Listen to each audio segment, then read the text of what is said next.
ક્યાં શું આવે છે પણ એનો લાભ આપણે કેવો લીધો છે ને ક્યાં વાપરો એ આપણને ખબર નથી. તાકાત આપીએ તો આપણે કોકનું ખરાબ કરવામાં વાપરીએ છીએ, કોકનું સારું કરવામાં વાપરીએ. મને તો ઘણી વખત આપણે અમદાવાદમાં જયારે આ 108 નથી ત્યારે રિક્ષાવાળા ઉપર આમ ગર્વ થતો કે અમુક રિક્ષાવાળાને કહે ને કે રાતે 2 વાગે આને દાખલ કરવાનો છે, તો હોંશે આવતો ને ભાડું ન લેતો, સેવાનો મોકો મળ્યો. આ મોટામાં મોટું પુણ્ય છે. અને એટલે કીધું છે કે માણસમાં ભલે પૈસા ના હોય પણ સમજણ હોય ને તો એનો અમલ થાય. અને એટલે કીધું તેમનો આશ્રિત ન રહે અને તેમને મહત્વ આપીને તેમની પરાધીનતાનો સ્વીકાર ન કરે.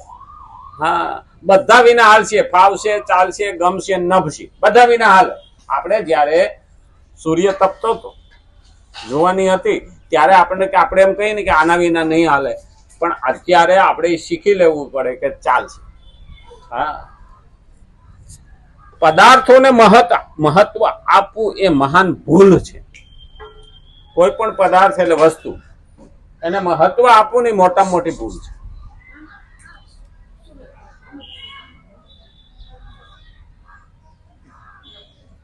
કેમ આવ્યો ભાઈ?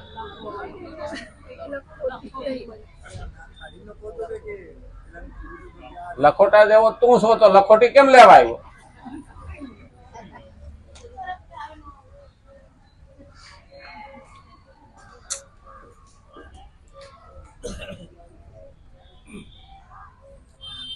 પદાર્થોને મહત્વ આપવું એ મહાન ભૂલ છે.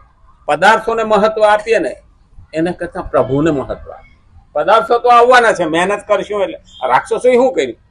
ઘણા એવું કહે છે કે ભગવાન રાક્ષસોને એવું કરવાને વરદાન આપે. અરે રાક્ષસો મહેનત કરે છે, કર્મ કરે છે. કોઈ પણ મહેનત કરે ને એનું ફળ એને મળે, પણ એને માગતા નથી આવડતું. ભક્તોને માગતા આવડે છે, દેવોને માગતા આવડે છે, સંતોને માગતા આવડે છે. એને માગતા આવડતું નથી. એને તો ભોગ માગે અને મૃત્યુ ન આવે એની બીક. એટલે તમે જો દરેક રાક્ષસ છે ને એ બધી પોતાની સત્તા ટકી રહી ને એટલે લાંબી ઉંમર. એના કશે હું માંગ્યું તું અંદરે નહીં, બહારે નહીં, રાતે નહીં, દાળે નહીં, હું ન મરું. હા, હું અત્યારથી ન મળું, બધું માગી લીધું તો ભગવાને એને રસ્તો કરી દીધો. હું માણાથી ન મરું, જનાવરથી ન મરું, તો નરસિંહ બન્યા, અડધો માણા ને અડધો. હા, કે અંદરે નહીં, બહારે નહીં, ઉમરામ ના મેર્યો, જમીનમાં નહીં, આકાશમાં નહીં, ગોઠણ ઉપર માર્યો. ભગવાન બધા રસ્તા કરે. અત્યારથી ન મારો તો નક્કી માર્યો. ભગવાન બધા જ રસ્તા કરે છે. આપણે પેલા આપણે એમ કેતા હોય કે ઊંટીઓ છે ને ઢેકા કાઢે ને તો માણા કાંઠા બનાવે, તો આપણા બનાવવા વાળો ભગવાન નહીં હોય? એને ખબર જ હોય કે તું ગમે એવો ડાયો થાય ને તો મને આવડે જ કે. હા, પેલો ઊંધેડું ચૂંચું કરતું ઋષિ પાસે આવ્યું ને, રામ પૂછી લીધું હું થયું, તો વાહે બલાડું પડ્યું છે તો કૂતરો બનાવી દીધું. હા, ઓલા નથી ગયો હવે બીક નહીં કે ના હવે તો બલાડી મારા જ ભાગે. હા, ઘડી થયું ને તો પાછો કાવ કરતો આવ્યો. હું થયું તો વાહે વાઘ પડ્યો તો પાછી અંજલી મારી અને વાઘ બનાવી દીધો. હવે બીક? તો કે ના હવે બીક ને પણ આમાં બેઠો બેઠો વિચાર કરે કે આ ઋષિને એક પંજો મારું ને કે મારો ખોરાક છે, પાડી દઉં. હવે ઋષિ જે વાઘ બનાવી શકતા હોય એ ઓલાની મનની વાત ન જાણી લી. ઋષિ કે મારા બેટો મેં એને ઉંદેડામાંથી વાઘ બનાવ્યો અને હવે મને જ કે મારવાની વાતો કરે છે, કે મારા સામે પડકાર ફેંકવાની વાત કરે. હાથમાં પાણી લઈને કીધું તસ્માક મૂષકો ભવ. એટલે ઉંદેડો પાછો થઈ ગયો, ચૂં કરતો મીડો ભાગવા. ભગવાન પણ આપણને આમ જ કયો, તને કરોડપતિ બનાવવું, તાકાત વાળો બનાવવું, હોશિયાર બનાવવું, વૈજ્ઞાનિક બનાવવું કે બળવાન બનાવવું એ મારા હાથમાં છે. ક્યારે ઉંદેડો બનાવી દઉં ને એનું નક્કી નહીં. એટલે એનું અહંકાર રખાય નહીં. ઉપર ચડાવનારો ઈ જ છે અને પાડનારો ઈ જ. જે તારતો તે મારતો, જે મારતો તે તારતો. રામ રાખે એને કોણ ચાખે? હા, મારતો તે તારતો, તારી દે. અને એટલે સમજી લેવાનું કે આનો અહંકાર હોય નહીં. અને એટલે કીધું છે નાશવાન પદાર્થોને મહત્વ આપવાથી જ નવી નવી કામનાઓ ઉત્પન્ન થાય. નાશવાન વસ્તુ એટલે બધી જ વસ્તુ જે દેખાય છે એ નાશવાન છે.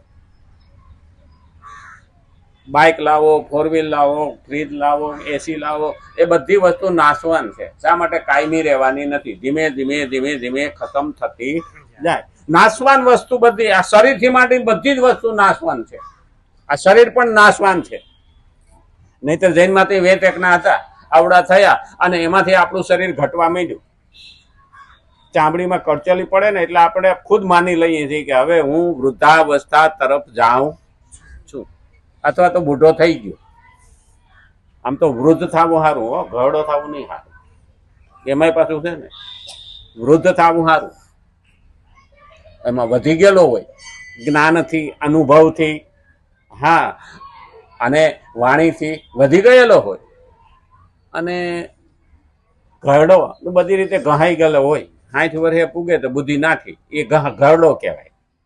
એટલે ઘરડા ના થતા વૃદ્ધ થવાનું. એટલે આ ઉંમરે જ્ઞાન લઈને પણ વૃદ્ધત્વ મેળવવું.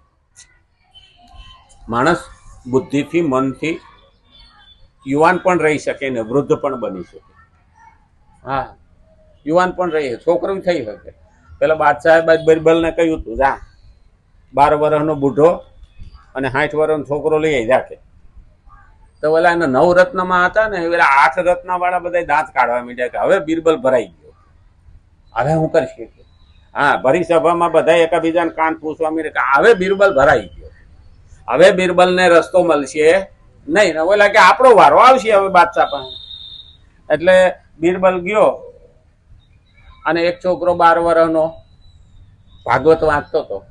એને કીધું કે હાલો રાજાજી બોલાવે છે. તો એની માં પગમાં પડવા ગઈ, મંડી ગઈ, હું તો વિધવા છું, મારા છોકરાએ કોઈ ગુનો કર્યો નથી, તો રાજા પાસે કેમ લઈ જાવ છો? હા, કે હું અરે આના ઉપર તો મારું જીવન હાલે છે, અમારા ઘરનો નિર્વાહ થાય છે. તો કે ના ના, વાંધો નહીં આવે, કે હું પાછો મૂકી દે. લઈ ગયો. ભાગોળે ગયો તો ડોહા ગીલી દંડો રમતા. એને કીધું હાલો રાજા બોલાવે. અલા કે મારી ગીલી કોઈને નથી લાગી અને મને શેનો લઈ જાય? તો કે નહીં, રાજા બોલાવે, હું તને પાછો અહીં મૂકી દે. લઈ ગયા. હા, આ બે ને લઈને આવ્યા ને એટલે પેલા ઘરી સભામાં બધા જોઈ રહ્યા. આ બિરબલ હું લાયો? તો કાને પૂછો હું કરતો હતો? તો કે હું તો 12 વર્ષનો છું. શું કરતો હતો? એ કે ભાગવત વાંચતો હતો. જે 60 વર્ષે વાંચવું જોઈએ 12 વર્ષે વાંચે છે, તો આ 12 વર્ષનો બોટો કહેવાય કે ના કહેવાય? બાદશાહ કે સાચી વાત છે. આ ડોન પૂછો કે શું કરતા હતા? મેં કઈ કર્યું નથી, કે હું તો ગીલી દંડે રમતો હતો.